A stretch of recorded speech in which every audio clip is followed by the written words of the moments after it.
our land meets the sea, the rhythmic dance of nature generates life. Gracefully swaying to the tides of change, it soon transforms into a nurturing abode from ridge to reef. Today, biodiversity flourishes at the Mabini Protected Landscape and Seascape.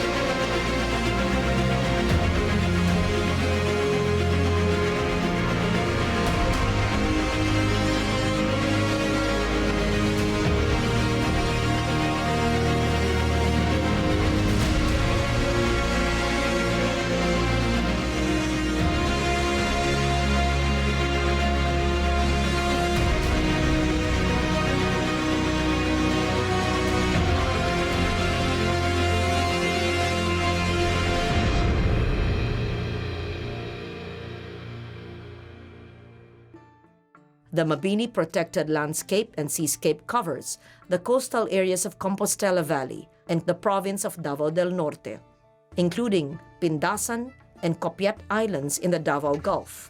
Owing to its verdant terrestrial and rich marine resources, it was brought to the spotlight of conservation as a component of the National Integrated Protected Area System, or NIPAS Act of 1992. In May 2000, it was proclaimed a protected area. Comprising of 6 coastal barangays of Mabini, approximately 14.5 kilometers stretch of shoreline. Lahat na coastal barangay ng Mabini is covered by the MPLS. Previously, covering more than 6,000 hectares of seascape and landscape, including mangroves.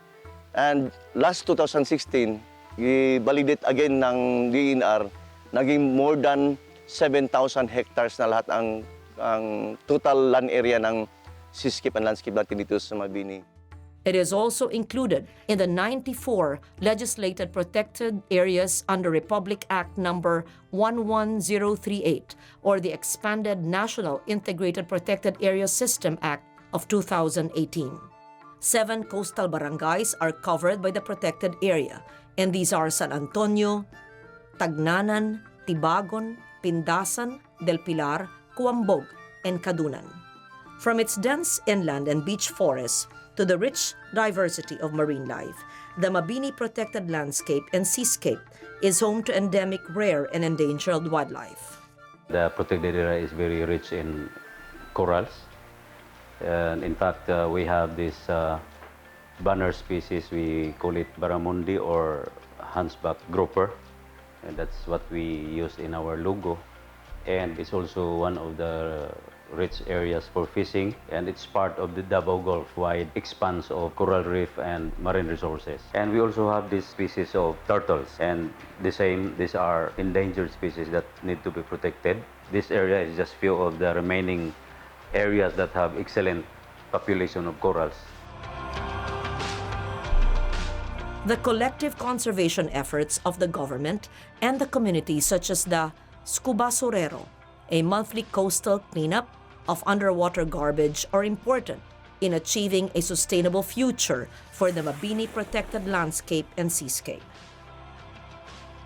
Bilang Municipal Environment and Natural Resources Officer, ang trabaho ko po is from ridge to reef. So since ang coastal po namin is isang MPLS, may mga series of activities kami na ginagawa dito, like coastal cleanup, then mangrove planting, then we have the Escobarero.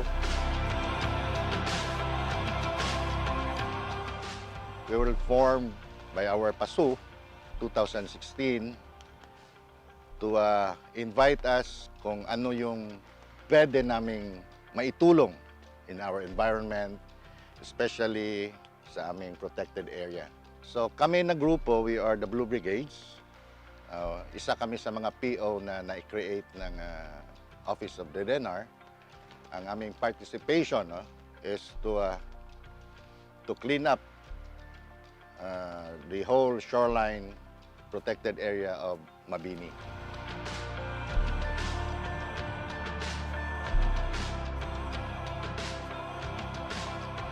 Kaming mga kababayan-an mitabang yod sa pagtan-aw sa pagprotekta sa among mga yamang dagat dinhi sa among lugar.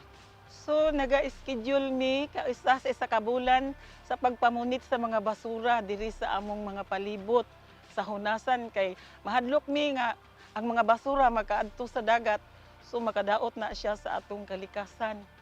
So kami nga mga Women Association dito sa MPLS, nagkaroon kami ng mga project, halimbawa man lang sa pagluluto, banana chips, taro chips. Ginagawa namin yon para makatulong kasi hindi tanan ba nga, dili tanang panahon nga mag-adto lang ni sa dagat, magsaling. So,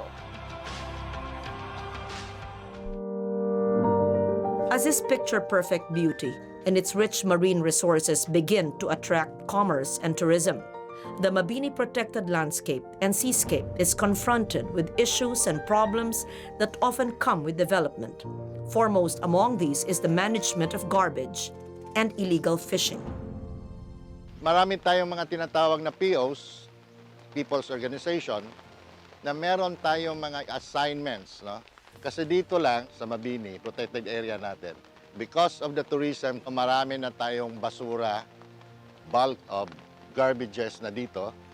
Isa sa problema natin dito is the illegal fishing. So, dati-rate maraming putukan dyan. So, maraming mga bahay dito sa isda natin na sira na. That's the reason na nagpapatrol din kami dito to drive out the unnecessary illegal fishing. It is inevitable that Mabini will become, as I have said earlier, one of the tourism destinations. In fact, the provincial government by Governor Tyrone Uy has promoted that area as part of the loop, as I have said. So meron tayong mga hot springs, meron tayong mga inland bodies of water, and so coming from, is either from the ridge or from the reef, that is one of the destinations na pinopromote ngayon ng provincial tourism. We have very nice beaches there, which entice people to come. And of course, with tourists, we have garbage and development along the prohibited shoreline, and yung tulad ng Boracay, no? Na along the beaches, developments proliferated, and that is what we have to manage as a protected area, because protected areas are the last frontier of our true natural resources. That is what we are looking into. Conserving nature is not just about preserving the beauty of landscapes and seascapes. It is understanding our critical role as wise guardians tasked to nurture and protect. Key to all this is embracing development that is both sustainable and science-based, and the kind that is in balance with nature and the environment.